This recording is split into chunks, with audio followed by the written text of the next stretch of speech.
ছাত্র জনতার গণ অভ্যুত্থানে আওয়ামী লীগ সরকারের পতনের ১.৫ বছর পর অনুষ্ঠিত ত্রয়োদশ জাতীয় সংসদ নির্বাচনে নিরঙ্কুশ সংখ্যাগরিষ্ঠতা পাওয়া বাংলাদেশ জাতীয়তাবাদী দল বিএনপি মঙ্গলবার সরকার গঠন করেছে।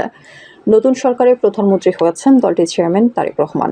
জাতীয় সংসদ ভবনের দক্ষিণ প্লাজায় তারেক রহমান ও তার সরকারের ২৫ জন মন্ত্রী এবং ২৪ জন প্রতিমন্ত্রী শপথ নিয়েছেন। নতুন মন্ত্রিসভা গঠনের খবর গুরুত্ব সহকারে প্রকাশ করেছে আন্তর্জাতিক সংবাদ মাধ্যমগুলো। নির্বাচনে নিরঙ্কুশ জয়ের পর বাংলাদেশের প্রধানমন্ত্রী হিসেবে শপথ নিলেন তারেক রহমান, এমন শিরোনামে প্রতিবেদন প্রকাশ করেছে ব্রিটিশ বার্তা সংস্থা রয়টার্স। প্রতিবেদনে বলা হয়েছে, বাংলাদেশ জাতীয়তাবাদী দলের নেতা তারেক রহমান প্রধানমন্ত্রী হিসেবে শপথ গ্রহণ করেছেন। নির্বাচনে নিরঙ্কুশ জয়লাভ করে প্রায় ২ দশক পর ক্ষমতায় ফিরে আসলো তার দল বিএনপি। এবার সরকার গঠনের মাধ্যমে দক্ষিণ এশীয় দেশটিতে এক গুরুত্বপূর্ণ রাজনৈতিক পরিবর্তনের সূচনা হলো।